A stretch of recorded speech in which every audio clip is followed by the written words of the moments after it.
मैं पवन तिवारी चंद्रा इंस्टीट्यूट के online class में आप सभी का हार्दिक स्वागत करता हूं।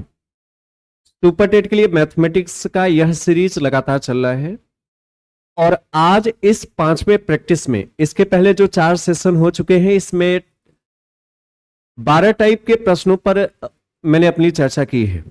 एक चीज मैं आपको अवगत करा दूं, यह जो प्रैक्टिस चर्चा हम लोगों की चल रही है, इसमें मेरा लक्ष्य यह है कि सभी टॉपिक से जो विभिन्न परीक्षाओं में प्रश्न बनाए गए हैं, आपके शिक्षक, इवन शिक्षक पात्रता परीक्षा हो या भर्ती परीक्षा, वैसे शिक्षक भर्ती परीक्षा भी 2 ही हुई है, 69,000 68,500, उसमें जो प्रश्न के नेचर और स्वभाव रहे हैं, या पात्रता परीक्षा की जो विभिन्न राज्य स्तरीय, इवन यूपी की फर्स्ट एंड सेकंड पेपर, जिसमें प्रश्न प्रोबेबिलिटी, प्रश्न पूछे जाने की संभावना हर टॉपिक के जिन क्षेत्रों से रहा है, उसको आधार बनाकर मैं विभिन्न टॉपिक से 200 पैटर्न या कहें तो 200 टाइप के प्रश्न में कराऊंगा। हालांकि ये सीरीज एक क्रमबद्ध होगी, एक टॉपिक और एक विशिष्ट पैटर्न से होगा, जिससे सीखना और समझना सुविधाजनक हो। और यह 200 पैटर्न यदि आप सभी लोग तैयार कर लेते हैं तो परीक्षाओं में जो प्रश्न बनेंगे उसके नेचर पढ़े पढ़ाए से होंगे। कुछ कमेंट में देख रहा था यूपी टेट के लिए लोग लिख रहे हैं, कुछ बीपीएससी के लिए लिख रहे हैं। तो मैं बता दूं, मैथमेटिक्स का सिलेबस आपके विशिष्ट पीआरटी भाग के लिए वही है। तो आप सभी लोग इवन चाहे पात्रता परीक्षा की तैयारी कर रहे हो या सुपर टेट की, या फिर जो बीपीएससी की परीक्षा में पार्टिसिपेट होना चाहते हैं, पूरा सेशन देखिएगा। 200 पैटर्न, 200 टाइप जो मैं कराऊंगा, यह यूनिक होगा। सेशन की शुरुआत करें। आप सभी को शुभ संध्या और आप सभी को शिक्षक दिवस की ढेर सारी बधाई। देखते हैं आज का ये जो टाइप 13वां होगा, यह विभाज्य के योग अंतर पर प्रश्न होगा। एक सिंपल सी बात समझिएगा और इसके बाद प्रश्न सेशन शुरू करते हैं। जैसे भाग की लंबी विधि कल मैं करा रहा था, जिसमें जैसे 43 में हमें मान लिया सपोज करें 8 से भाग देना है, तो 8 पंचे 40, शेषफल बचा 3। यह भाग देने की एक लंबी विधि है, लॉन्ग मेथड है। अब मैं सवाल यहीं से बनाऊं, जैसे आपसे मैं कह दूं कि बताइए 43 में से कम कितना घटा दें कि प्राप्त मान 8 से पूरा पूरा कट जाए। बताइए 43 में से कम कितना घटाएं कि प्राप्त मान 8 से कट जाए। तो आप कहेंगे ऐसा करिए, 43 में 8 से भाग करिए, 8 पंचे 40, शेषफल बचा 3। आप कहेंगे जितना शेष बच रहा है, यही शेष यदि 43 में से घटा दें, मतलब 43 में से यही 3 घटा दें तो 40 हो जाएगा। तो 8 से ठीक 5 बार जाएगा, पूरा पूरा कट जाएगा। मतलब जब घटाने की बात करें तो पहले आप भाग दीजिए और जितना शेष बचे वही घटा दीजिए। तो घटाई जाने वाली संख्या किसके बराबर होता है? शेषफल के बाद, शेषफल के बराबर। मतलब घटाने के बाद, भाग देने के बाद जितना शेष बचे वही घटा दीजिए, वैल्यू पूरा पूरा कट जाएगा। अच्छा, यही सवाल हो और आपसे कहें कि बताइए 43 में कितना जोड़े कि 8 से कट जाए, कम से कम 43 में कम से कम क्या जोड़े कि 8 से कट जाए। तो पहले हम भाग करेंगे, 8 पंचे 40, शेषफल बचा 3। तो जब मैंने कहा 43 में कितना जोड़े कि 8 से कट जाए, तो आपको यहां ध्यान ही नहीं देना। आप ये मत विचार करिए कि 43 में कितना जोड़े कि 8 से कटे, आप इधर विचार करिए और बताइए 3 में कितना जोड़ दें, 3 में कम से कम कितना जोड़ दें कि 8 से कट जाए। तो आप कहेंगे 3 में कम से कम 5 जोड़ दीजिए, 8 से कट जाएगा। कैसे पता चला 5 जोड़ दें? बस यही भाजक में शेष घटा दीजिए, 8 में से 3 घटा दीजिए। तो जोड़ी जाने वाली संख्या भाजक माइनस शेष होता है। जोड़ी जाने वाली संख्या क्या होता है? तो जब भी जोड़ने की बात करें तो आप पहले भाग दीजिए और जो शेष बचे यहीं पर विचार करिए। आप ये सोचिए कि बताइए 3 में कितना जोड़े कि 8 से कटे। आपका जवाब आपके सामने होगा। तो आइए इसके प्रश्न करें। चलिए अभी एक छोटा सा प्रश्न है, उत्तर करिएगा इस प्रश्न के लिए।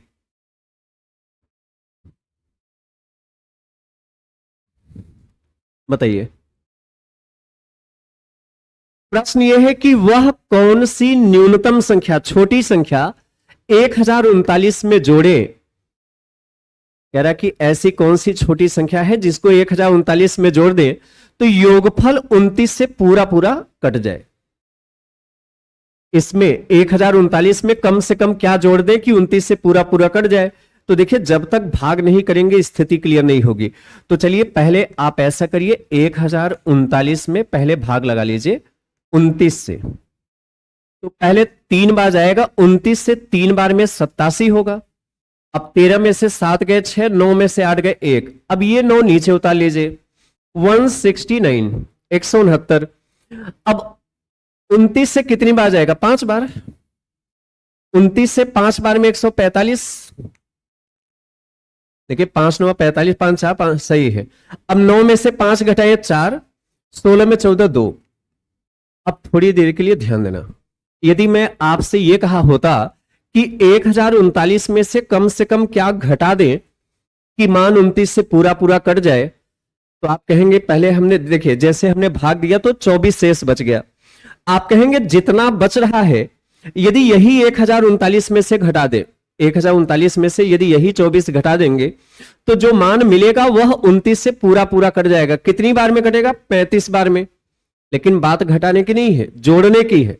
तो जब मैं आपसे यह कहूं कि 1039 में कितना जोड़े कि 29 से कटे, तो आपको यहां देखना ही नहीं है, आपको यह नहीं सोचना कि 1039 में कितना जोड़े कि 29 से कटे। आप यहां देखिए, बताइए 24 में कम से कम कितना जोड़े कि 29 से कटे? वही जवाब होगा। बताइए 24 में कम से कम कितना जोड़े कि 29 से कटे? तो 24 में कम से कम 5 जोड़ेंगे। यदि 24 में 5 जोड़ देंगे 29 हो जाएगा, तो एक बार और चला जाएगा। तो जोड़ी जाने वाली संख्या भाजक माइनस शेष होता है, इसका जरूर ख्याल रखें। जोड़ी जाने वाली संख्या क्या होता है? भाजक माइनस शेष। भाजक माइनस शेष, तो भाजक 29 है, माइनस शेष कितना है? 24। कितना? 5। हमारा विकल्प बी होगा। और घटाने की बात करता तो जितना शेष बच रहा है यही घटा देते। आइए हम अगले प्रश्न पर चलते हैं। बहुत अच्छा, ये तो ठीक है, ये प्रश्न इंट्रोडक्टरी प्रश्न है, मतलब एक प्रस्तावना भाग है। कभी कभी प्रश्न ऐसा बनता है कि जोड़ना है कि घटाना, ये प्रश्न में लिखा नहीं होता, हमें अपने तर्क से समझना होता है। तो आइए वह तर्क देखते हैं। चलिए इस प्रश्न के लिए उत्तर करिए।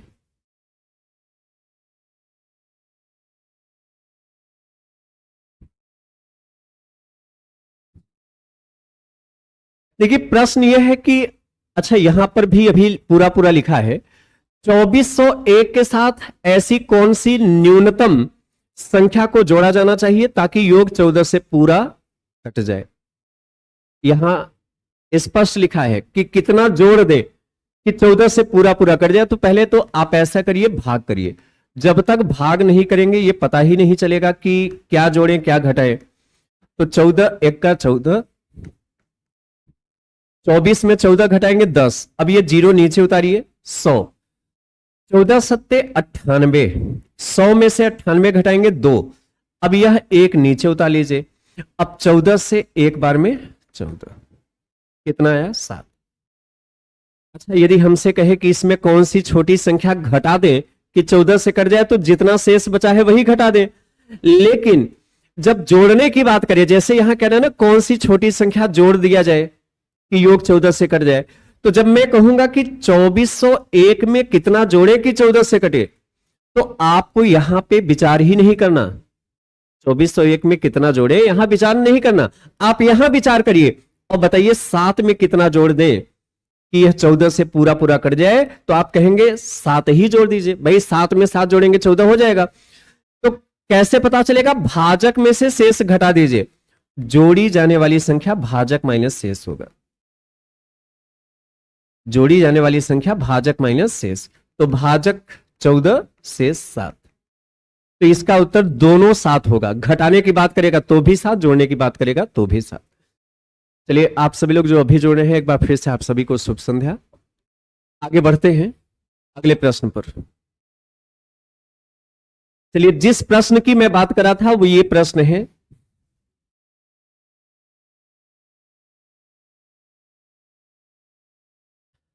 तो ये 2 पॉइंट ध्यान देना। जोड़ी जाने वाली संख्या क्या होता है? भाजक माइनस शेष। और घटाई जाने वाली संख्या क्या होता है? शेष। ये हमने शुरुआत में ही आपको समझा दिया है। तो चलिए चलिए विनय, प्रीति, सुनील, हाँ बिल्कुल, 7 बिल्कुल सही उत्तर है।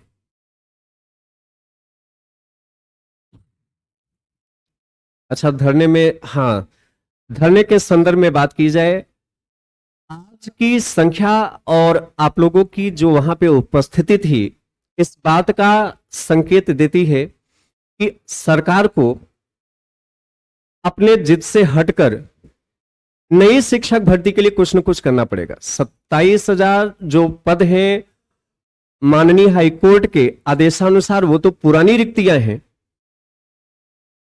पुरानी विसंगति के आधार पर वह 27,000 पद है। उसके अतिरिक्त अभी तक 2018-19 के बाद से कोई नई शिक्षक भर्ती परीक्षा नहीं हुआ।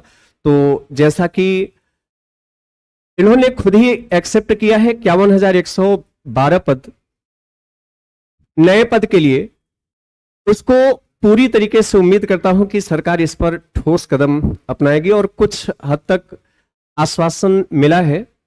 और इस गर्मी में, उमस वाली गर्मी एक तो बहुत खतरनाक गर्मी होती है, और इस उमस में इतनी संख्या में पैर रखने तक की भी जगह नहीं थी, और उत्सुकता और उत्साह एकदम चरम पर था।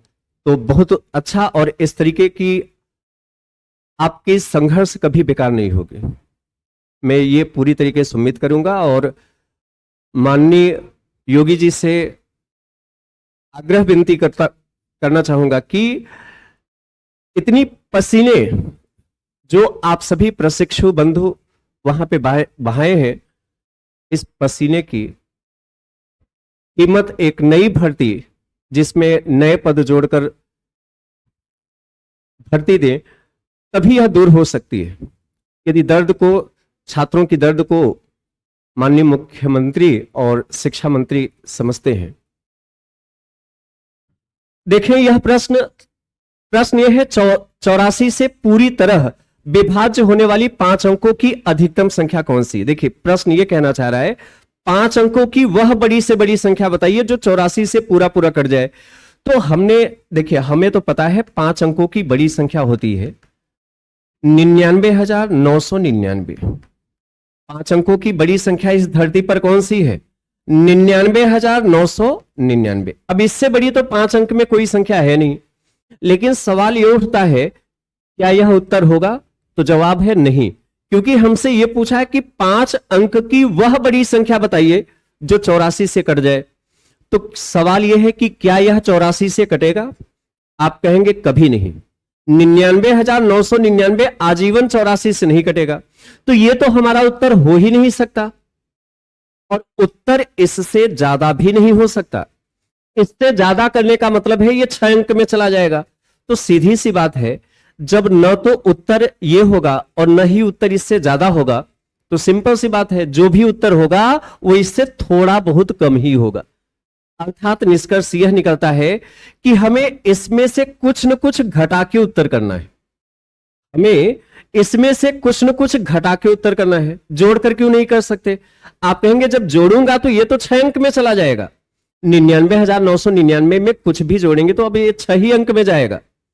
तो जोड़कर तो उत्तर कर ही नहीं सकते, हमें घटाकर उत्तर करना है। लेकिन सवाल यह है कि इसमें से कम कितना निकाल दें कि 84 से कट जाए, वो तो भाग देने पर ही पता चलेगा।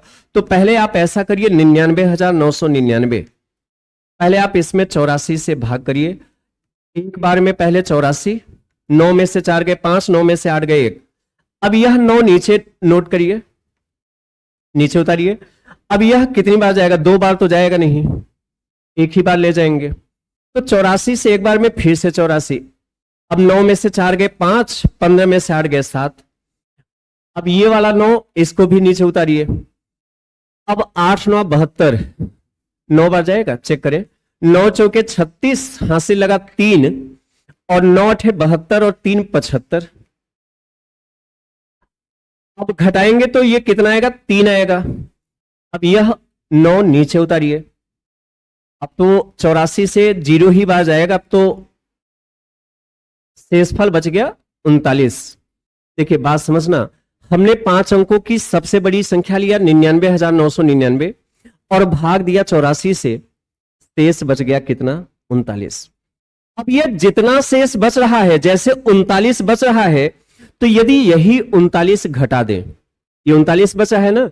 यदि यही 39 घटा दे किसमें से, 99,999 में से यदि यही 39 घटा दे तो जो भी मान मिलेगा वह डेफिनेट 84 से कट जाएगा, क्योंकि हम इसमें जोड़ तो सकते नहीं है। इसमें जोड़ने का मतलब है ये तो 5 अंक 6 अंक में चला जाएगा, और हमसे पूछा है कि 5 अंकों की बड़ी संख्या कौन सी है जो 84 से कटे, तो हम इसमें जोड़ तो सकते नहीं है, घटाकर ही उत्तर करेंगे। तो कितना घटा के उत्तर करेंगे, जितना शेष बचा है। घटाई जाने वाली संख्या शेष होता है, इसलिए वह अधिकतम संख्या जो 5 अंक की होगी वह 99,999 नहीं होगी, बल्कि वह 99,999 से कम होगी। कितना कम होगी, जितना शेष 39 बचा है ना, तो घटा दीजिए तो 99,960 आएगा, यही होगी 99,960। देखिए यही 5 अंक की सबसे बड़ी संख्या है जो 84 से पूरा पूरा कट जाएगा। कितनी बार में कटेगा, 1190 बार में, क्योंकि 1190 बार गया और ये 39 बच गया, तो जितना बच रहा है यदि यही 99,999 में से यदि यही 39 घटा दें तो 99,960 यही 5 अंक की सबसे बड़ी संख्या होगी जो 84 से कटेगी, इससे बड़ी नहीं। अच्छा, इससे बड़ी जो होगी वह 1191 बार जाएगी, तो वह 6 अंक में होगी, 5 अंक में नहीं होगी। चलिए आगे बढ़ते हैं। भाग देना पड़ेगा, जैसे आपने लिखा कोई दूसरी रूल हो तो बता दीजिएगा। दरअसल इसमें बिना भाग दिए स्थिति क्लियर ही नहीं होगा। क्या घटाएं, कितना घटाएं, क्या जोड़ें, कितना जोड़ें, ये भाग देने पर ही पता चलेगा। तो भाई भाग तो दे ही सकते हैं ना। आइए कुछ और अभ्यास कर लीजिए, चीजें एकदम क्लियर हो जाएंगी। अच्छा, जैसे मैं एक सवाल इसी में बना के पूछ लेता हूं। एक सवाल मैं बना रहा हूं, उत्तर करिएगा। हमने लिखा 5 अंकों की, एक सवाल मैं आपसे पूछ रहा हूं, 5 अंकों की वह न्यूनतम संख्या बताइए, कम से कम 5 अंकों की वह न्यूनतम संख्या बताइए जो 72 से पूर्णतः विभक्त हो, पूरी तरीके से कट जाए। बताइए, मैं विकल्प भी बगल में दे रहा हूं। चलिए विकल्प मैं दे देता हूं, कितना दे दें, 10,000,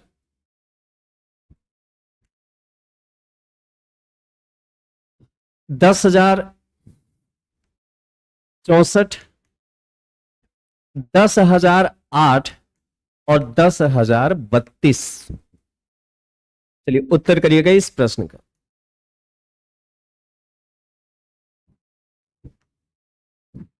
देखिए इसमें भाग देना पड़ेगा, है ना।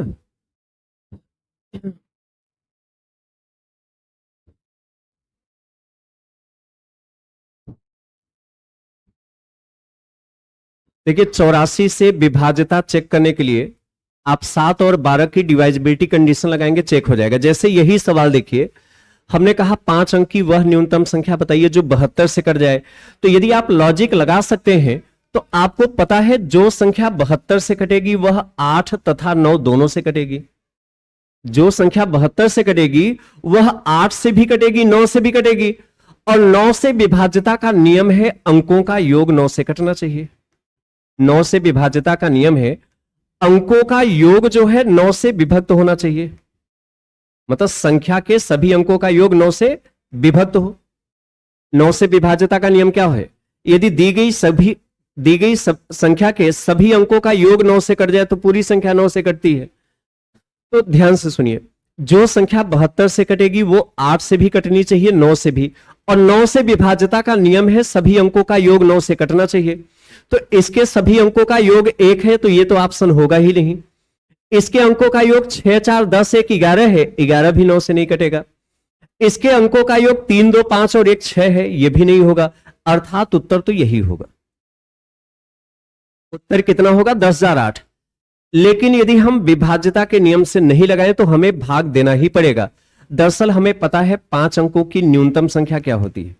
हम सभी जानते हैं 5 अंकों की जो कम से कम संख्या होती है वो होती है 10,000। लेकिन यह उत्तर नहीं होगा। क्यों नहीं होगा, 5 अंकों की न्यूनतम संख्या 10,000 होती, लेकिन ये उत्तर नहीं होगा। क्यों? क्योंकि हमसे 5 अंकों की वह न्यूनतम संख्या पूछा है जो 72 से कट जाए, लेकिन 10,000 72 से तो कटेगा नहीं, तो ये तो उत्तर हो ही नहीं सकता। हाँ, जो भी उत्तर होगा इसके आसपास ही कोई होगा, जो भी उत्तर होगा इसके नजदीक ही कोई होगा, लेकिन इससे कम तो हो ही नहीं सकता। इससे कम होने का मतलब यह है कि तब वह 4 अंक में चलाएगा, मतलब न तो उत्तर 10,000 होगा, न ही उत्तर 10,000 से कम होगा, अर्थात उत्तर 10,000 से थोड़ा बहुत ज्यादा ही होगा। अब सवाल ये उठता है कि 10,000 में कितना जोड़ दें, 10,000 में कितना जोड़ दें, कम से कम 10,000 में कम से कम कितना जोड़े कि 72 से कट जाए। तो पहले आप भाग दीजिए, देखिए जब तक भाग नहीं करेंगे तब तक पता ही नहीं चलेगा।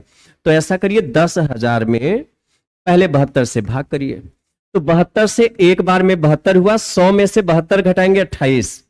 अब ये जीरो नीचे उतारिए, 72 से 3 बार में 216 हुआ, अब घटाएंगे तो 64 आया। अब ये जीरो फिर से नीचे नोट करिए, 7 अट्ठे 56, 8 बार जाएगा ना, 8 दूना 16, हासिल लगा 1, 8 सत्ते 56, 1 57, 10 में से 6 गए 4, 13 में से 7 गए 6, 64 यहां भी आया। अच्छा एक बात समझना, जब हमने कहा 5 अंकों की न्यूनतम संख्या बताइए जो 72 से कट जाए, जब हमने भाग दिया तो शेष 64 बच गया। तो अच्छा अब बात समझना, यदि हम 10,000 में से 64 घटा दें, थोड़ी देर के लिए सुनिए, यदि हम 10,000 में से 64 घटा दें तो आएगा 9,936। यदि हम 10,000 में से 64 घटा दें तो आएगा 9,936। यह कटने को तो 72 से कट जाएगा, लेकिन यह 5 अंक में नहीं होगा, यह 4 अंक में होगा। तो हम घटा के तो उत्तर कर नहीं सकते, हमें इसमें जोड़कर उत्तर करना पड़ेगा। तो अब सवाल यह है कि 10,000 में कितना जोड़ें कि 72 से कट जाए। तो जब जोड़ने की बात करें तो वहां पे आप देखिए ही मत कि 10,000 में कितना जोड़े 72 से कटे, आप यहां सोचिए, बताइए 64 में कितना जोड़े कि 72 से कट जाए। तो 64 में 8 जोड़ेंगे, कैसे पता चलेगा? भाजक माइनस शेष, जोड़ी जाने वाली संख्या होता है भाजक माइनस शेष। जोड़ी जाने वाली संख्या मैंने शुरुआत के पहले प्रश्न में ही बताया, भाजक माइनस शेष, तो भाजक 72 है, शेष 64 है, 8 जोड़ना पड़ेगा।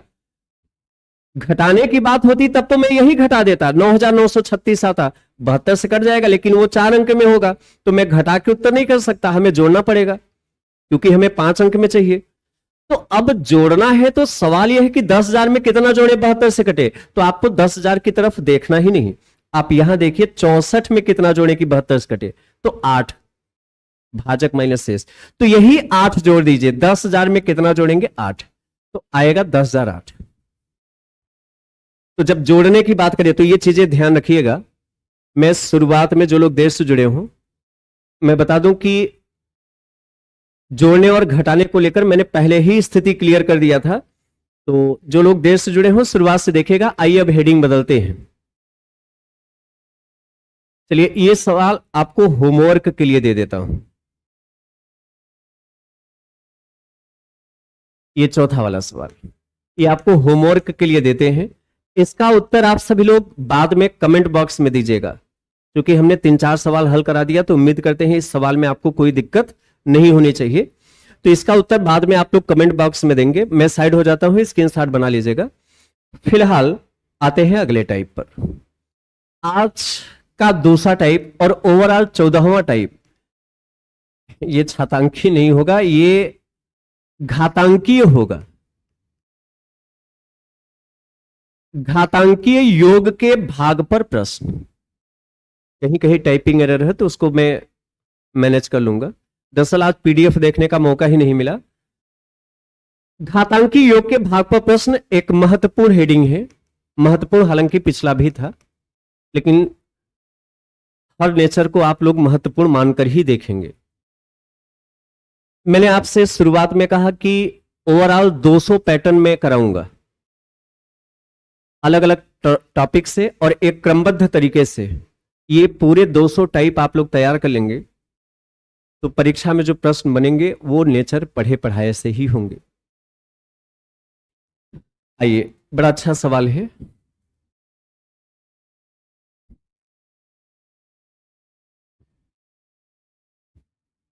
चलिए देखिए, घातों के रूप में यह संख्या है, घातांकी योग के भाग का प्रश्न है। आपसे पूछा है कि यह जो है निम्न में से किससे विभक्त होगी, 4 विकल्प है। देखिए, जैसे मैं आपसे कहूं कि बताइए 39 किससे कटेगा, तो आप कहेंगे 39 3 से कटेगा या 13 से कटेगा। बहुत आसानी से बता लिया। क्यों? क्योंकि आपको 39 का गुणनखंड पता है। जैसे मैं कहूं 35 किससे कटेगा, तो आप कहेंगे 35 5 से कटेगा और 7 से कटेगा। बहुत आसानी से बता लिया, क्योंकि 35 के गुणनखंड आपको पता है 5 और 7, तो 5 से भी कटेगा 7 से भी कटेगा। अर्थात कोई संख्या किससे कटेगी यह केवल तभी बताया जा सकता है जब उसका गुणनखंड पता हो। जैसे मैंने कहा 39 किससे कटेगी, तो यदि हमें इसका गुणनखंड नहीं पता होता तो हम नहीं बता पाते किससे कटेगी। तो ठीक उसी प्रकार जब मैंने आपसे कहा कि यह संख्या किससे कटेगी, तो पहले आपको इसका गुणनखंड पता करना होगा। यदि इस संख्या के गुणनखंड ज्ञात हो जाए तो हम आसानी से बता लेंगे किससे कटेगा। फिलहाल यहां पर 3 पद है, 1 2 3, और तीनों पद में कुछ कॉमन है। कितना कॉमन है? देखिए, कॉमन का मतलब होता है वह बड़ी से बड़ी संख्या जो इन सभी को काट सके। तो ऐसी बड़ी संख्या बताइए जो इसको भी काट दे, इसको भी, इसको भी। तो केवल 4 नहीं है, बल्कि 4 पर घात 61 है। 4 पर घात 61 सभी को काट सकेगी। और कॉमन का नियम होता है, ध्यान से सुनिएगा, कॉमन का नियम होता है हम जिस राशि को कॉमन लेते हैं सभी पदों में उसी से भाग करते हैं। जैसे हमने 4 पर 61 कॉमन लिया है तो तीनों में भाग करेंगे 4 पर 61 से। चलिए भाग करिए। 4 पर 61 में जब 4 पर 61 से भाग करेंगे तो 1 बार जाएगा। भाई किसी संख्या में उसी से भाग करेंगे तो भागफल 1 होगा। प्लस अब 4 पर 62 में 4 पर 61 से भाग करेंगे तो 4 एक बार बचेगा। कैसे? देखिए, 4 पर 62 में जब 4 पर 61 से भाग करेंगे तो इसका मतलब यह है कि 4 गुणा 4 गुणा 4 गुणा 4 62 बार। ये 4 गुणा 4 गुणा 4 गुणा 4 कितनी बार? 62 बार। और बटे 4 पर घात 61 का मतलब यह है 4 गुणा 4 गुणा 4 गुणा 4 कितनी बार? 61 बार। तो ऊपर 4 कितनी बार है? 62 बार। और नीचे 4 कितनी बार है? 61 बार। तो 61 बार 4 कट जाएगा, 4 एक ही बार बचेगा। और यहीं से नियम बनाया गया। नियम यह बनाया गया है कि भाग देते समय आधार समान हो तो घातें घट जाती है। इसका मतलब यह है कि 62 बार 4 में से 61 बार 4 कट जाएगा। तो जब 62 बार में से 61 बार 4 कट जाएगा तो 4 एक ही बार तो बचेगा। तो भाग देते समय आधार समान हो तो घातों को घटा दीजिए। एक बार फिर से देखिए, 4 पर 61 में 4 पर 61 से भाग करेंगे तो एक बार जाएगा। प्लस अब ये 4 पर 62 में 4 पर 61 से भाग करेंगे तो 62 बार 4 में से 61 बार 4 कट जाएगा तो 4 एक ही बार बचेगा। और प्लस 4 पर 63 में 4 पर 61 से भाग करेंगे तो 63 बार 4 में से 61 बार 4 कट जाएगा तो 4 कितनी बार बचेगा? 2 बार। अभी यही हल कर लीजिए। 4 पर 61 गुणा 1 प्लस 4 प्लस 16, 4 का स्क्वायर 16 होगा ना, 4 का स्क्वायर 16, तो 16 4 20 और 1 21 हो गया। तो 4 पर 61 गुणा 21। मैं आपको बताना चाहूंगा ये दोनों, ये जो गुणनखंड मिला है ये दोनों उपर्युक्त संख्या के गुणनखंड है। ये दोनों क्या है? उपर्युक्त संख्या के गुणनखंड है। ये दोनों जो है उपर्युक्त संख्या के गुणनखंड है। अर्थात ऊपर की यह लिखी गई संख्या इन दोनों से कटेगी। अब एक बात मेरा ध्यान से सुनिएगा। जैसे मैंने आपसे कहा कि 39 किससे कटेगा, तो आपने कहा 3 और 13 दोनों से कटेगा, क्योंकि 39 का गुणनखंड पता है। तो ये दोनों गुणनखंड है 39 के। इसका मतलब 39 3 से भी कटेगा, 39 13 से भी कटेगा। जब मैं आपसे कहूंगा कि 39 का एक गुणनखंड 3 है तो इसका मतलब 39 3 से कटेगा कितनी बार में? 13 बार में। और जब मैं आपसे कहूंगा कि 39 का एक गुणनखंड 13 है तो इसका मतलब 39 13 से कटेगा कितनी बार में? 3 बार में। ठीक उसी प्रकार इस संख्या के 2 गुणनखंड है। कौन कौन? पहला गुणनखंड है 4 पर 61 और दूसरा गुणनखंड है 21। इसका मतलब इस संख्या का परिणाम इससे भी कटेगा और इससे भी कटेगा। मतलब ऊपर की यह लिखी गई संख्या 21 से भी कटेगा और इससे भी कटेगा।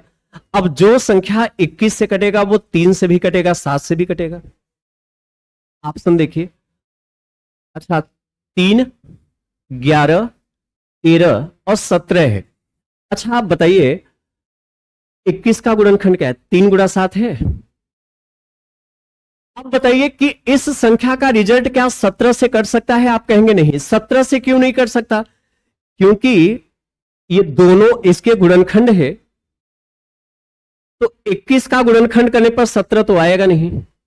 21 का गुणनखंड करने पर 17 आएगा नहीं। और 4 गुणा 4 गुणा 4 गुणा 4 61 बार गुणा करेंगे तो भी 17 नहीं आएगा। तो 17 तो हो ही नहीं सकता। 13 बिल्कुल नहीं होगा, क्योंकि 21 के गुणनखंड में 3 है 7 है, 13 तो है नहीं। तो 13 से कटने का सवाल ही नहीं। 11 भी नहीं हो सकता।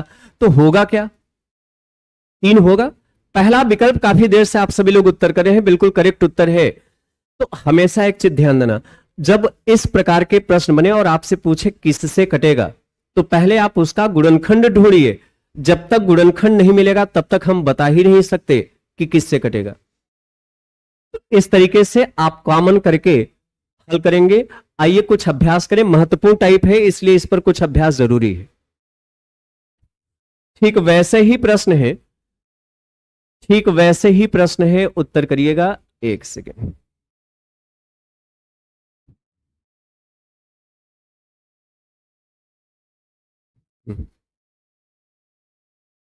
समझ पाए हैं कि नहीं? चलिए, नहीं समझ में आया। अलका सिंह, चलिए इस प्रश्न को ध्यान से देखिएगा। ठीक वैसे ही प्रश्न है लेकिन उससे स्टैंडर्ड है, अच्छा प्रश्न है, क्योंकि विकल्प इसका आपको केयरफुली सुनना है। देखिए, जब मैंने आपसे यह कहा कि यह लिखी गई संख्या किससे विभाजित होगा, तो पहले आपको इसका गुणनखंड जानना होगा। जब तक इसका गुणनखंड नहीं पता होगा हम बता ही नहीं पाएंगे किससे कटेगा। आप ही बताइए, जैसे मैं आपसे कहूं 35 किससे कटेगा, तो आप तुरंत कहते 5 से 7 से, दोनों से, क्योंकि 35 का गुणनखंड पता है तो इसलिए बताना आसान है। उसी प्रकार से जब मैंने कहा यह किससे विभाजित है, तो यह तभी पता चलेगा जब इसका एक गुणनखंड कम से कम पता हो जाए, और एक से ज्यादा गुणनखंड पता हो तो भी आसानी से बता लेंगे। तो पहले आप देखें क्या चारों पद में कुछ कॉमन देखने को मिल रहा है। कॉमन का मतलब है वह बड़ी से बड़ी संख्या जो इन सभी पदों को काट सके। तो आप हमें ऐसी बड़ी संख्या बताइए जो चारों को काट सके। तो वह बड़ी संख्या केवल 3 नहीं है, बल्कि 3 पर घात 25 से, 3 पर घात 25 चारों को काट सकेगा। और कॉमन का नियम होता है, ध्यान सुनिए, कॉमन का नियम यह होता है कि हम जिस पद को कॉमन लेते हैं या जिस राशि को कॉमन लेते हैं, सभी पदों में उसी से भाग करते हैं। तो इन चारों पदों में भाग देना है किससे? 3 पर 25 से। चलिए भाग दीजिए। तो 3 पर 25 में 3 पर 25 से भाग करेंगे तो एक बार जाएगा। भाई जब किसी संख्या में उसी से भाग करेंगे तो एक ही बार तो जाएगा।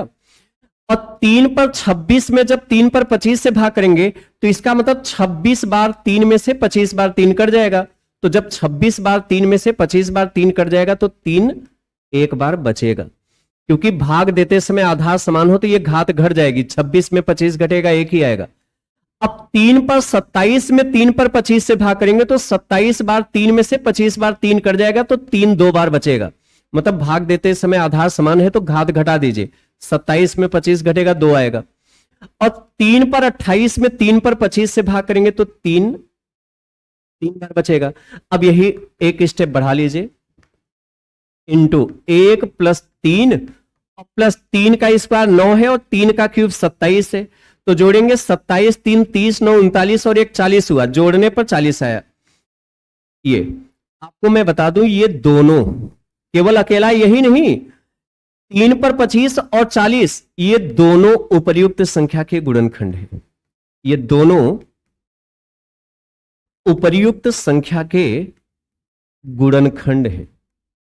अर्थात ऊपर की संख्या ये दोनों से कटेगी, अर्थात ऊपर की ये संख्या 40 से भी कटेगी और 3 पर 25 से भी कटेगी।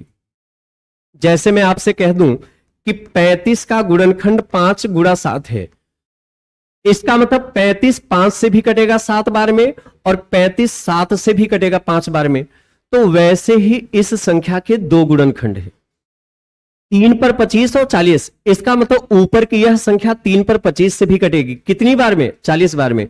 और ऊपर की यह संख्या 40 से भी कटेगी, कितनी बार में? 3 पर 25 बार में। तो अब बताइए, हम केवल इससे चेक करें कि इससे भी? भाई दोनों गुणनखंड है ना, तो हम दोनों से चेक करेंगे। अब चलिए विकल्प के अनुसार तोड़ मरोड़ करते हैं। पहले आप बताइए, जो संख्या 40 से कटेगी क्या वह 11 से कटेगी? मैं एक काउंटर चेकिंग बता रहा हूं, ये चेक करना समझिएगा, क्योंकि विकल्प ही घुमाता है। यहां तक तो सब हल कर लेते हैं। बताइए, इस संख्या के दो गुणनखंड है, इसका मतलब ऊपर की संख्या इन दोनों से कटेगी। तो आप ही बताइए, ऊपर की संख्या 40 से कटेगी कि नहीं? आप कहेंगे हाँ, ऊपर की संख्या 40 से कटेगी। अब बताइए, जो संख्या 40 से कटेगी क्या वह 11 से कटेगी? आप कहेंगे नहीं। अच्छा, 3 गुणा 3 गुणा 3 गुणा 3 25 बार गुणा करें तो क्या 11 आएगा? आप कहेंगे नहीं। तो इसका मतलब 11 तो विकल्प हो ही नहीं सकता, क्योंकि 40 के गुणनखंड में 11 मिलेगा नहीं। और 3 गुणा 3 गुणा 3 गुणा 3 25 बार गुणा करेंगे तो भी 11 नहीं मिलेगा। अच्छा बताइए, क्या 16 हो सकता है? देखिए, 40 का गुणनखंड होगा 8 पंचे 40। यदि यहां पे 8 होता तब तो सही था। यदि 16 के जगह 8 होता तब तो 8 से कट जाती, क्योंकि 40 के गुणनखंड में 8 और 5 दोनों है। 16 मिलेगा ही नहीं। क्यों? अच्छा आप बताइए, 3 गुणा 3 गुणा 3 गुणा 3 ऐसे 25 बार गुणा करें, 3 गुणा 3 गुणा 3 25 बार गुणा करें तो क्या ये 16 मिलेगा? नहीं। 40 का गुणनखंड करें तो क्या 16 मिलेगा? नहीं। 40 के गुणनखंड में 8 मिलेगा लेकिन 16 नहीं मिलेगा, तो ये भी विकल्प नहीं होगा। अच्छा, 25 हो सकता है? आप कहेंगे नहीं, क्योंकि देखिए ऊपर की संख्या इन दो के अलावा किसी से नहीं कटेगी। अब बताइए, ऊपर की संख्या 40 से कटेगी तो 40 के गुणनखंड में 8 और 5 दोनों है। यदि यहां 25 के जगह 5 होता तब तो सही था। भाई 40 के गुणनखंड में तो 25 मिलेगा नहीं, तो 25 तो विकल्प लगा ही नहीं सकते। और 3 पर घात 25 है, मतलब 3 गुणा 3 गुणा 3 गुणा 3 25 बार गुणा करेंगे तो भी 25 नहीं आएगा, तो ये भी नहीं हो सकता। इसका मतलब होगा यही। आप कहेंगे ये कैसे होगा? चलिए, सीधी सी बात है, आप यहां से सुनिएगा। बस जितना धैर्य से आपने सुना, बस 30 सेकंड और धैर्य से सुनिए। अब बताइए, 40 के गुणनखंड में 30 तो मिलेगा नहीं, 40 के गुणनखंड में 30 मिलेगा नहीं। लेकिन आप बताइए, हमारे पास 3 कितनी बार है? आप कहेंगे 25 बार है। तो मैं ऐसा लिख सकता हूं कि नहीं, 3 24 बार निकाल दूं और 3 एक बार अलग कर दूं, क्योंकि गुणा करते समय आधार समान हो तो घात जुड़ जाती है। तो इसका मतलब 3 हमारे पास 25 बार है, तो यदि हम 3 24 बार अलग कर दें और 3 एक बार अलग कर दें तो आगे गुणा 40 भी है। अब 40 का गुणा 3 में 120 आएगा, 40 का गुणा 3 में गुणा करें 120 आएगा। इसका मतलब ऊपर की यह संख्या जो भी रिजल्ट आएगा वह 120 से भी कटेगी। ऊपर की संख्या का जो भी रिजल्ट आएगा वह 120 से भी कटेगी, और जो 120 से कटेगी वह 30 से जरूर कटेगी। जो 120 से कटेगी वह 30 से जरूर कटेगी। तो ये विकल्प से आपको थोड़ा देखना पड़ेगा, क्योंकि यहां तक तो सब हल कर लेते हैं, विकल्प टच कराना ये आपको समझना है। तो काउंटर चेकिंग करिएगा। मैंने पर्याप्त समय लेके बताया। हाँ, जब ये तीनों गलत हो गया तो चौथा तो सही था ही, लेकिन मैंने पूरी समझ बेहतर क्लियर हो इसलिए मैंने पूरा समय लिया।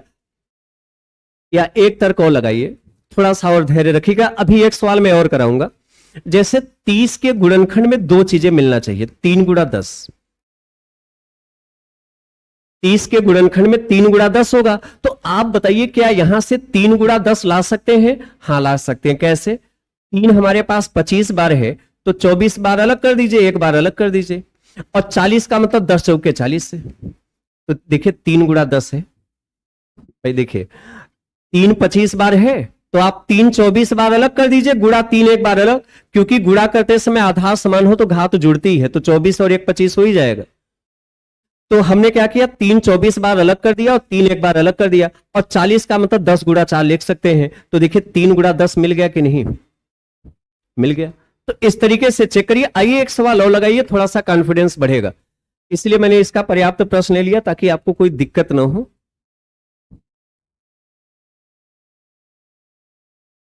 देखिए एक चीज और कहूं,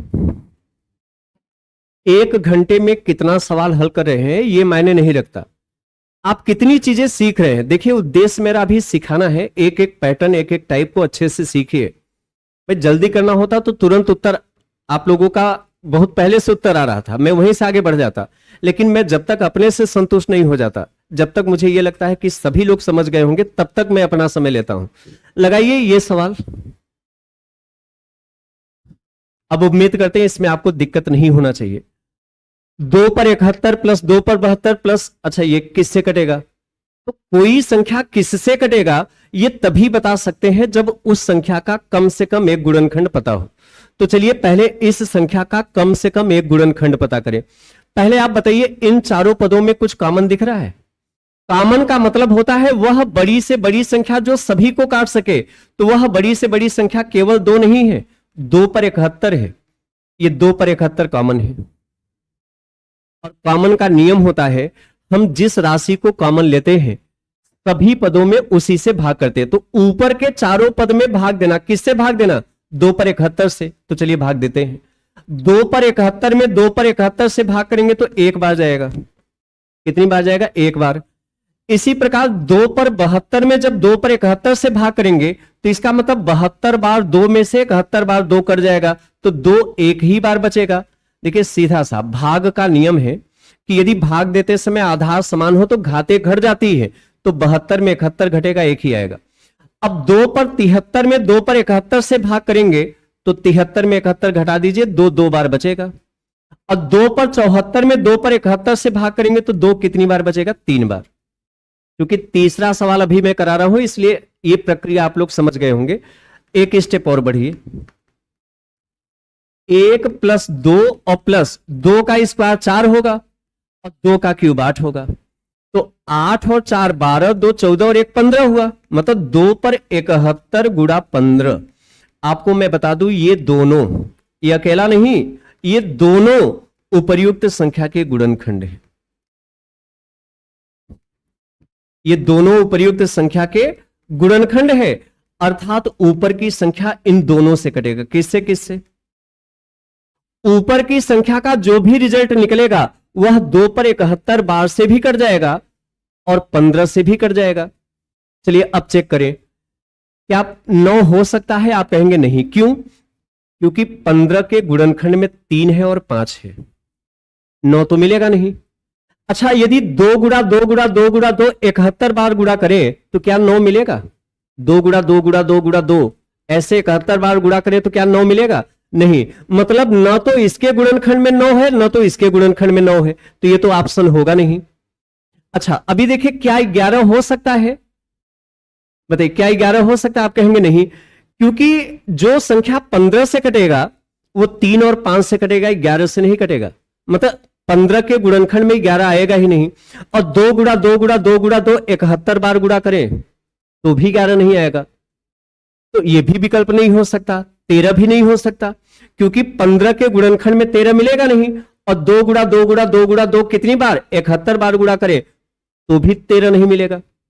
जब तीनों गलत हो गया तो सही तो यही है। लेकिन आप कहेंगे 10 कैसे होगा? अच्छा आप ही हमें बताइए, 10 का मतलब 2 गुणा 5 हुआ। जैसे 10 का गुणनखंड करें तो 2 गुणा 5 हुआ। मतलब हमें 2 गुणा 5 यहां से मिल जाए तो काम हो जाएगा। तो देखिए 15 के गुणनखंड में 5 तो है। देखिए 15 का मतलब 5 गुणा 3 है और 2 पर 71 है। तो आप ऐसा करिए, 2 70 बार अलग कर दीजिए, 2 एक बार अलग कर दीजिए और बीच में गुणा है तो गुणा लगा दीजिए। तो देखिए 2 पंचे 10 मिल जाएगा कि नहीं? जैसे हमारे पास 2 71 बार है तो आप 2 70 बार अलग कर दीजिए, 2 एक बार अलग कर दीजिए। अब 15 में 5 गुणा 3 है ही, तो देखिए 2 पंचे 10 मिल जाएगा। ये है। तो इस तरीके से काउंटर चेकिंग किया करिए कि ये हो सकता है कि ये हो सकता है। यहां तक तो सब हल कर लेते हैं। उम्मीद करते हैं अब आप समझ गए होंगे, क्योंकि इस पर मैंने 3 सवाल करा दिया। जब योग ज्ञात हो तथा अभीष्ट पद ज्ञात करना हो, जब योग पता हो और अभीष्ट पद निकालना हो कि इसमें कौन छोटी कौन बड़ी, बीच वाली संख्या कौन, तो यह टाइप 15वां है, आज का तीसरा टाइप। और जब से ये सीरीज चल रहा है तब से ये 15वां टाइप। आइए बढ़ते हैं।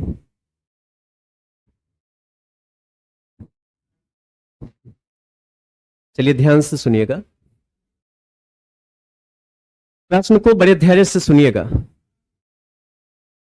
आकाश पांडे, आपने क्या बैच के बारे में बता दीजिए। लिए अभी फिलहाल YouTube की जो क्लासेस चल रही हैं अभी निरंतर करते रहिए, और बाकी जानकारी मैं एक नंबर दे दे रहा हूं, बैच के बारे में जो भी जानकारी आपको चाहिए आप यहां से प्राप्त कर सकते हैं। चलिए प्रश्न देखें। किसी 5 लगातार, क्रमागत होता है कंजिक्यूटिव, कंजिक्यूटिव होता है लगातार, किसी 5 लगातार विषम संख्याओं का योग 385 है। मतलब कोई 5 लगातार विषम है और योग 385 है, तो इनमें से बड़ी संख्या क्या है? देखिए मैं तो ये कहूंगा कि इसको हल करने का सबसे आसान तरीका है मध्यमान तरीका। अब मध्यमान तरीका है क्या, थोड़ा ध्यान सुनिएगा। जैसे 1 2 3 4 5, ये 5 लगातार विषम है, शुरू कहां से है खत्म कहां से अभी नहीं पता। हाँ ये पता है कि ये 5 की 5 लगातार विषम है और सबका योग 385 है। तो इनमें से बड़ी संख्या क्या हो सकती, आप ही बताइए। यदि हमें मध्य पद पता चल जाए कि ये बीच वाला पद कौन सा है, तो आप इसके पीछे वाला पद या इसके आगे वाला पद निकाल सकते हैं कि नहीं? सिंपल सी बात है। जैसे मैं आपसे कह दूं कि चलिए यह बीच वाला विषम मान लिया 25 है, यदि यह 25 होगा तो 25 के पीछे वाला विषम 23 होगा, और 23 के पीछे वाला विषम 21 होगा, और 25 के आगे वाला विषम 27 होगा, इसके आगे वाला विषम 29 होगा। मतलब यदि यह बीच वाली विषम आ जाए तो हम पीछे वाली विषम और आगे वाली विषम आसानी से ढूंढ सकते हैं। तो पहले मध्य पद देखें। अच्छा मध्य पद का मतलब क्या होता है? मध्य पद मतलब वह पद जिसके पीछे जितने पद हों उसके आगे भी उतने पद हों। मतलब संतुलन की अवस्था। संतुलन की अवस्था मतलब जैसे तराजू देखते हैं, तराजू में बीच में एक डोरी लगी होती है, वह डोरी दोनों पक्ष को, दोनों पहलू को बैलेंस में रखती है। तो वैसे ही मध्य पद दोनों पहलू को बैलेंस में रखता है। तो जैसे ये 5 पद की श्रृंखला है तो मध्य पद तीसरा होगा, क्योंकि पीछे भी 2 पद आगे भी 2 पद। चलिए अच्छा ये जो मध्य पद है इसका कुछ न कुछ तो मान होगा। मध्यमान, मध्यमान क्या होता है? सभी सजातीय पदों के योग में पदों की संख्या से भाग देने पर जो भागफल आता है उसे मध्यमान कहते हैं। मतलब ये कुल जितने पद हैं सबको जोड़ लीजिए और पदों की संख्या से भाग दे दीजिए, वही मध्यमान है। मतलब मध्यमान मतलब औसत, कुल पदों का योग बटे कुल पद की संख्या। तो ये कुल पदों का योग 385 दिया है, 5 लगातार विषम संख्या का योग 385 दिया है, तो कुल पदों का योग 385 है बटे पदों की संख्या 5 है। तो भाग करिए, 5 सत्ते 35, 3 35, 5 सत्ते 35। मतलब यह बीच वाला पद 77 है। अब 77 के पीछे वाला विषम 75 होगा, और 75 के पीछे वाला विषम 73 होगा, और 77 के आगे 79 होगा, इसके आगे 81 होगा। आपकी यही पांचों लगातार विषम है और सबको जोड़ेंगे तो योग 385 आएगा। आपसे पूछा है इनमें से बड़ी संख्या बताइए, तो बड़ी संख्या 81 होगी, ये सबसे बड़ी है। और सबसे छोटी पूछा जाता तो 73 है, बीच वाला पूछा होता तो 77 है। ये मध्यमान तरीका बहुत आसान है, इसमें कुछ करना ही नहीं है। ये 5 पद है, पहले इसका मध्य पद निकालिए, बीचों बीच मतलब पीछे भी 2 पद आगे भी 2 पद, तो मध्य पद यही होगा। और इसका मान क्या होगा? कुल पदों का योग बटे कुल पद की संख्या। तो कुल पदों का योग 385 है बटे पदों की संख्या 5 है, आ गया 77। यदि आप ऐसे नहीं हल करेंगे तो आपको डिटेल में जाना पड़ेगा। और डिटेल में कैसे जाएंगे? देखिए 5 लगातार विषम है, 1 2, मैं केवल हिंट दे रहा हूं, 3 4 5, ये 5 लगातार विषम है और सबका योग 385 है। अब ये शुरू कहां से है खत्म कहां पे नहीं पता, मानना पड़ेगा। अच्छा यदि हम पहली वाली विषम यक्स मान ले तो बाद वाली क्या होगी? लगातार विषम 2-2 के गैप पर आती है। जैसे मैं कह दूं कि एक विषम 15 है, तो 15 की क्रमागत विषम क्या होगा? तो आप कहेंगे 17 होगा, फिर 19 होगा, फिर 21 होगा। मतलब हर बार आप 2-2 जोड़ेंगे, हर बार आप कितना जोड़ेंगे? 2-2 जोड़ेंगे। तो वैसे ही जैसे एक पद, ये पहला वाला पद x है, तो जो दूसरा वाला विषम होगा लगातार, ये 2 जोड़कर, एक नहीं जोड़ना, ये गलती कभी नहीं करना, क्योंकि विषम संख्या 2-2 के गैप पर चलती है। जैसे एक विषम 15 है तो अगला 17 होगा, एक नहीं जोड़ेंगे, 2 ही जोड़ेंगे। तो चूंकि यक्स अपने आप में विषम है, जैसे एक विषम यक्स है तो अगला वाला विषम यक्स प्लस 2 होगा, इसके आगे यक्स प्लस 4 होगा, इसके आगे यक्स प्लस 6 होगा, हर बार दो दो जोड़ना, और इसके आगे यक्स प्लस 8 होगा, और ये सबका योग 385 है। अच्छा, यदि 5 लगातार सम मानना हो तो भी यही मानेंगे, क्योंकि सम संख्या भी दो दो के गैप पर चलती है। अच्छा, ये आप ऐसे सोचिए, जैसे मान लिया यक्स का मान 1 है, क्योंकि यक्स विषम है, यदि यह 1 होगा तो 1 और 2 3 हो जाएगा, 1 और 4 5 हो जाएगा, 1 और 6 7 हो जाएगा, 1 8 9 हो गए। मतलब सम विषम मानने का तरीका यही है। अब इसको आप हल कर लेंगे तो यक्स बराबर 73 आएगा, लेकिन सीरीज मानने की जरूरत नहीं है, मध्यमान से हल करिए। और एक चीज मैं और बता दूं, हाँ आपने लिखा है अगर 6 पद हो, रिंकू कुमार, हाँ चलिए ठीक है, जैसे ये 5 पद है तो मध्य पद तो तीसरा वाला होगा, क्योंकि पीछे भी 2 पद आगे भी 2 पद। आप कहेंगे 6 पद हो या 8 पद हो या 10 पद हो तो कैसे हल करें? आइए अगला सवाल देखिए, अब इसको हल कर लीजिए। अब देखिए, जो आप कह रहे हैं वही सवाल है। देखिए, प्रश्न मेरा यह है कि किसी 8 लगातार, क्रमागत होता है लगातार, किसी 8 लगातार सम संख्याओं का योग 456 है। तो थोड़ा ध्यान दीजिए, 1 2 3 4 5 6 7 8, ये 8 की 8 लगातार सम है, ये विषम नहीं है, ये सम है, 8 की 8 लगातार ये सम है, और इन सभी का योग दिया है, कितना दिया है? 456। अब हमें यदि मध्य पद पता चल जाए तो हम पीछे वाले पद आगे वाले पद सब ढूंढ लेंगे, पहले बीच वाला पद तो क्लियर हो। अच्छा, आप बताइए क्या मध्य पद आप चौथे वाले को मानेंगे? बताइए, क्या इसको मानेंगे? नहीं। क्यों? क्योंकि यदि आप इसको मध्य पद मानते हैं तो पीछे 3 पद होगा और आगे कितना पद होगा? 4, तो मध्य पद तो चौथा वाला सम होगा ही नहीं। तो क्या यह 5वां वाला सम, क्या इसको आप मध्य पद मानेंगे? नहीं, क्योंकि यदि इसको मध्य पद मानते हैं तो पीछे 4 पद हो जाएगा और आगे 3 पद। इसका मतलब मध्य पद न तो तीसरा वाला सम, सॉरी, न तो चौथा वाला सम होगा, न 5वां वाला सम होगा। इसका मतलब मध्य पद जो भी होगा इसके बीचों बीच होगा। इसके कहां होगा? बीचों बीच होगा, इसके बीचों बीच। अच्छा, चूंकि ये 8 लगातार सम है तो ये भी तो 2 लगातार सम है, और हमेशा ध्यान देना 2 लगातार सम के बीच में हमेशा विषम संख्या आएगी। जैसे ये 2 लगातार सम है तो ये 2 लगातार सम के बीच में जो भी होगा ये विषम होगा, और यदि ये वाला विषम पता हो जाए तो हम इसके पीछे वाला भी सम निकालेंगे और इसके आगे वाला भी। जैसे सपोज करें, मान लिया यह 25 है, इन दोनों लगातार सम के बीच में मान लिया 25 है, तो 25 के पीछे वाला सम 24 हो जाएगा और आगे वाला 26 हो जाएगा। तो चलिए पहले मध्यमान निकाल लीजिए, मतलब ये बीच वाले पद का मान क्या है? तो मध्यमान होता है कुल पद का योग बटे कुल पद की संख्या। तो 8 लगातार सम संख्याओं का योग 456 है, अब बटे पदों की संख्या 8 है, कुल पदों का योग बटे कुल पद की संख्या 8 पंचे 40, 5 56, 8 सत्ते 56, 57 आ गया। ये बीच वाला पद हो गया 57।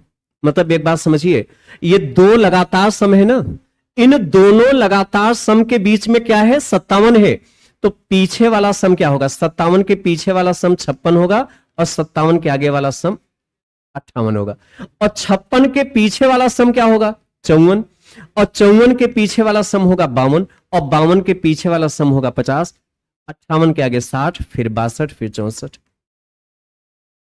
इनमें से सबसे छोटी 50 है, सबसे बड़ी पूछता तो 64 है। तो इस तरीके से। अच्छा, एक बात समझिए, यदि यह 8 लगातार विषम होता तो, यदि यह 8 लगातार विषम होता तो ये 2 लगातार विषम के बीच में तब ये जो आता ये सम होता, और यदि यह सम पता हो जाता तो पीछे वाला विषम आगे वाला विषम निकाल लेते। तरीका ये होगा, मध्यमान तरीका ज्यादा सुटेबल है। एक सवाल इस पर होमवर्क के लिए मैं दे रहा हूं। अच्छा, इसके पहले वाला सवाल था 5 लगातार विषम संख्या, ये सवाल है 8 लगातार सम संख्या। अब न तो विषम न तो सम, एक क्रमागत वाला सवाल मैं दे रहा हूं होमवर्क के रूप में, इसको आप लोग लगाएंगे, उत्तर कमेंट बॉक्स में दीजिएगा, हो जाएगा। ट्राई करिएगा, मैं कल इसको बता दूंगा बल्कि। तो चलिए यहां तक, हाँ 50 बिल्कुल सही है। नहीं नहीं, धरने पर तो मैं पूरा पूरा गया था। दरअसल मेरा फोटो जो है किसी से मिलता नहीं है। लोग कहते हैं धरती पर एक ही शक्ल के 8 इंसान हैं। मैंने एक बार गूगल को अपना फोटो भेजा था, रिजेक्ट कर दिया। बोला इस तरीके की दुनिया में एक ही इंसान है। आप ध्यान से देखेंगे उतनी भीड़ में मैं जरूर दिखाई दूंगा। तो धरना आप लोगों का काफी अच्छा रहा, मतलब एक सक्रियता, मतलब इस प्रकार की भीड़, मतलब एक पैर रखने तक की भी जगह नहीं थी। उमस वाली गर्मी, उमस और तपन एक दोनों था। और इसमें जो आप सभी लोगों का उत्साह मिला, अप्रॉक्स देखा जाए तो 2.5 से ऊपर 3,000 के आसपास की भीड़ रही होगी। और यह आपकी जो उत्साह रही, यह ऊपर तक अपना प्रभाव छोड़ेगी और इसका सकारात्मक परिणाम बहुत जल्द देखने को मिलेगा। तो आज की सेशन में यहीं तक रखता हूं। मुलाकात आपसे करूंगा कल के क्लास में। आज इतना ही। आप सभी को बहुत बहुत धन्यवाद। Thank you so much. हिम्मत आपकी लड़ाई से जानी जाएगी और आपकी किस्मत आपकी पढ़ाई से जानी जाएगी। 68,500 और 69,000 में सबसे बेहतर सिलेक्शन और रिजल्ट चंद्रा से। हाँ, मेहनत किया है और करेंगे और पिछले 2 इतिहास को फिर से साकार करेंगे। हाँ, फिर चंद्रा टीम हैट्रिक की तैयारी में। हाँ, आशीष सर आपको तो पता होगा 68,500 में चंद्रा ने सीधे तौर पर पैसेज ही फंसा दिया था। चंद्रा इंस्टीट्यूट के ऑनलाइन ऑफलाइन क्लासेस में प्रथम 2000 विद्यार्थियों के लिए विशेष छूट। चंद्रा इंस्टीट्यूट के ऑनलाइन क्लासेस से जुड़ने के लिए आप डाउनलोड करें अपने मोबाइल में चंद्रा इंस्टीट्यूट इलाहाबाद एप्लीकेशन।